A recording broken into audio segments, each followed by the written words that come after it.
Sim, voltamos aos estúdios e do meu lado eu tenho o prazer de receber ele que é professor da Universidade Guarulhos, o professor Paulo. Seja bem-vindo, professor. Muito obrigado. Boa noite, Roberto. Boa noite a todos. Para quem não conhece o professor Paulo, quem é o professor Paulo? Há quanto tempo está ministrando aula na UNG? Bom, eu sou contador de profissão já há 35 anos e eu leciono na UNG, Universidade de Guarulhos, desde o ano de 2006. É guarulhense, não? Não, eu sou pirajuense, né, do interior do estado de São Paulo, mas já residente aqui na capital há bastante tempo, né? Eu vim para cá com 3 anos. Perfeito. Ele veio aqui falar sobre um assunto que é muito importante para nós nos dias de hoje: orçamento familiar ou orçamento doméstico. Acho que podemos começar por aí, né? O que é um orçamento doméstico, professor Paulo? Orçamento, na verdade, faz parte de uma ferramenta conhecida dentro do planejamento. E o planejamento é importante não só dentro dos lares, como nas empresas, no setor público. O planejamento, né, o orçamento familiar, ele tem como objetivo buscar o equilíbrio das contas domésticas. Então nós colocamos de um lado as receitas, do outro lado os gastos, né, as despesas, e temos que buscar um equilíbrio entre esses dois elementos, né, que compõem o patrimônio e que são tão importantes.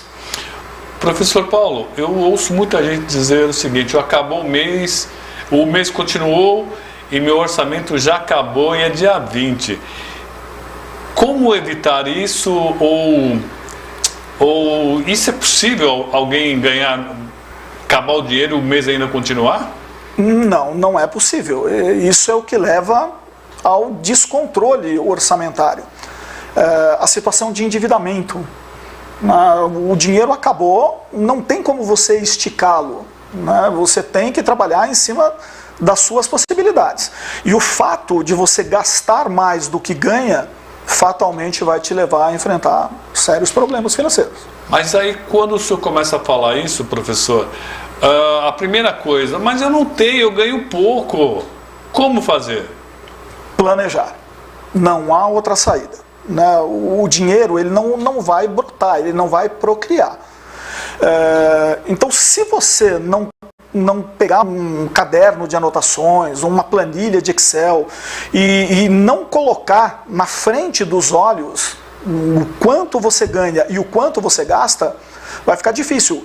E mesmo tendo uma receita maior do que os gastos, se você não diluir isso nas datas, nos dias do mês, você pode ter problema. O que eu estou querendo dizer com isso? Um assalariado que recebe um adiantamento no dia 20 e recebe o salário no 5º dia útil do mês seguinte, ele não pode concentrar as suas contas todos dentro de um único período, né? Tem que distribuir esses gastos. Parte para ser suportado pelo adiantamento e a outra parte para ser suportado pelo saldo de salários. Eu nunca falaram para o senhor que é dolorido você colocar isso na sua frente, você ver o seu salário ali e ver as contas? Nunca lhe falaram que isso chega a doer na gente? Dói bastante. E justamente por conta, né, de ser dolorido e as pessoas não tomarem conhecimento da situação... Não querem.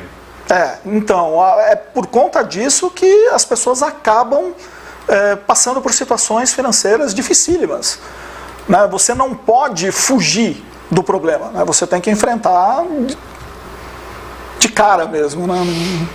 Pedir para o pessoal que está nos acompanhando pela nossa plataforma do canal do YouTube também para deixar seu like. Tem um monte de gente lá e deixa o like que é importante para nós, que aí a plataforma joga para mais e mais pessoas. Se você está nos acompanhando pela TV Guarulhos, você pode mandar uma mensagem para o nosso WhatsApp. Nós vamos sortear, sobraram alguns brinquedos no mês de outubro, nós vamos sortear para o pessoal que está nos acompanhando.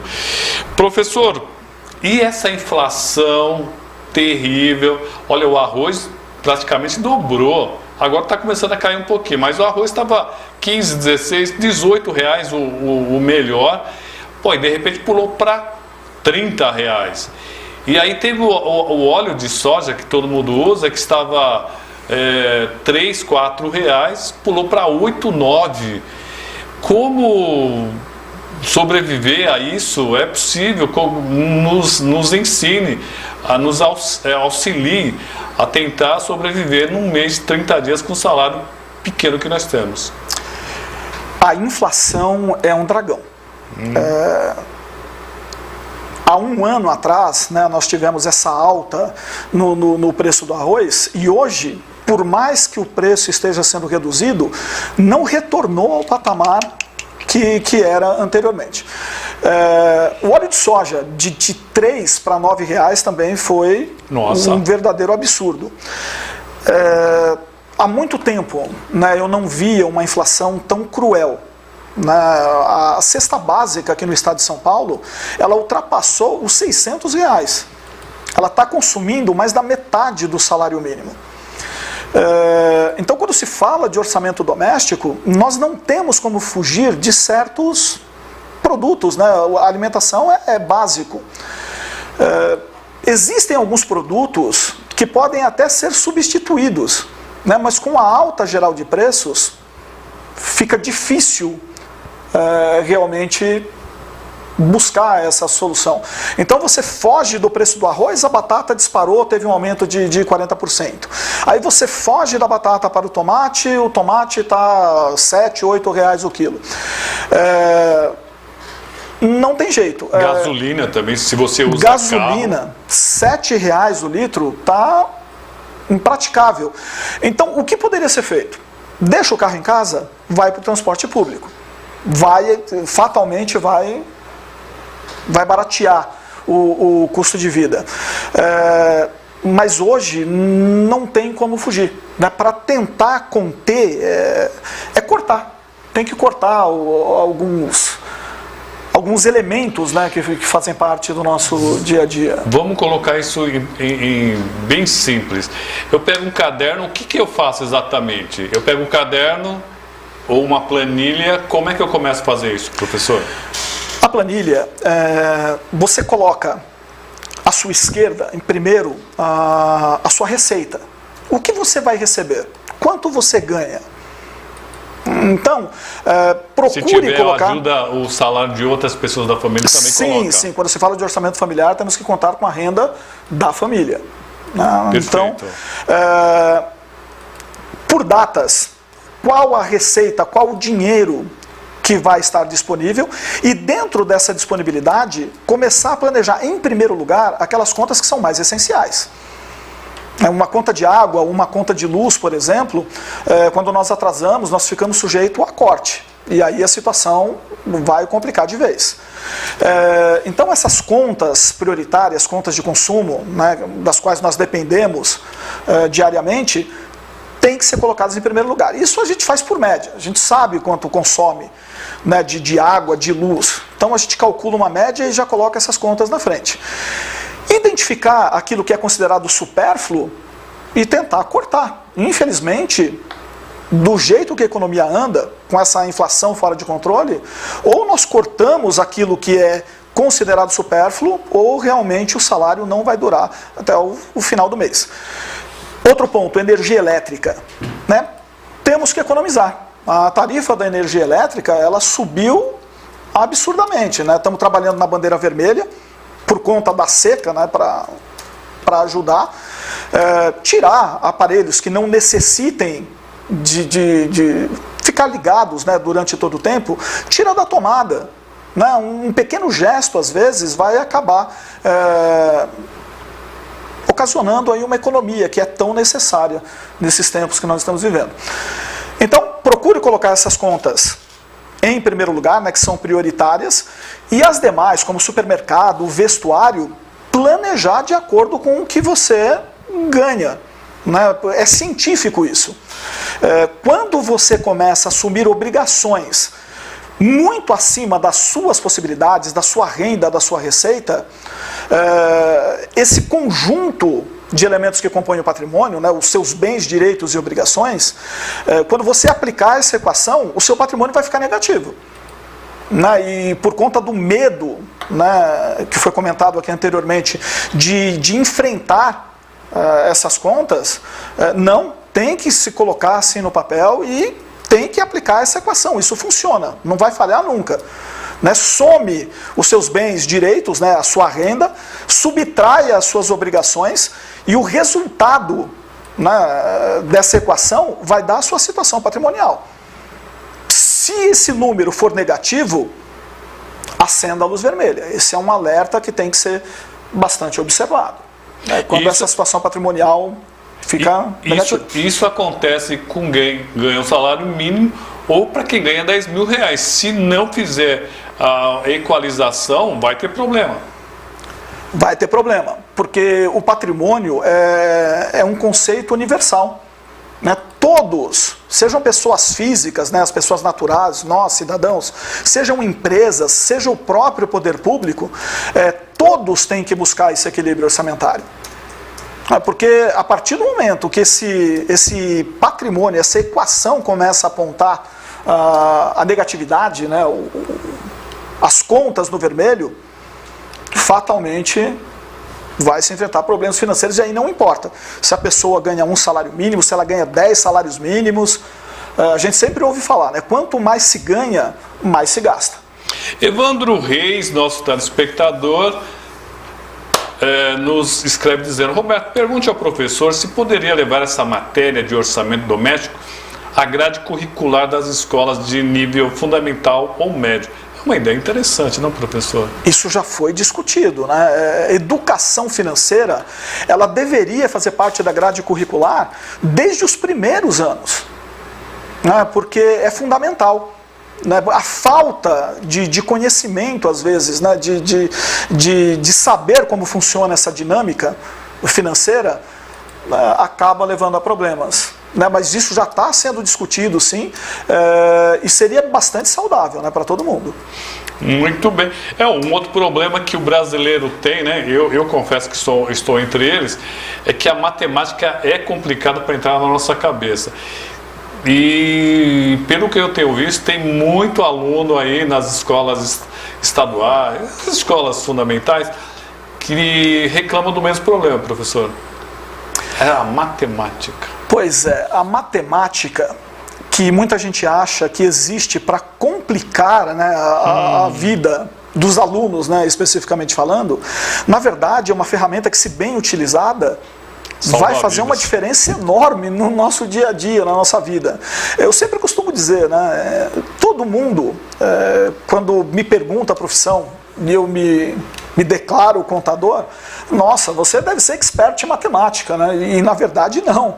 Né? Eu sempre tive problemas com matemática e hoje eu conheço muito de matemática financeira, que é estritamente necessário para desenvolver a minha função. Então, embora eu não goste, tive que me aprofundar, tive que conhecer, entender como isso funciona, né? E tem uma utilidade muito grande nas nossas vidas. E isso, consequentemente, vai ajudar. Né? Então, a gente tem que quebrar um pouco esse paradigma, né? Esse preconceito que existe contra a matemática, né? E aprender a utilidade que isso tem para a nossa vida. A partir do momento que a gente entende como aquilo vai nos ajudar, né? Vai fazer sentido para a nossa vida, a gente, mesmo não gostando, vai aprender a aplicar.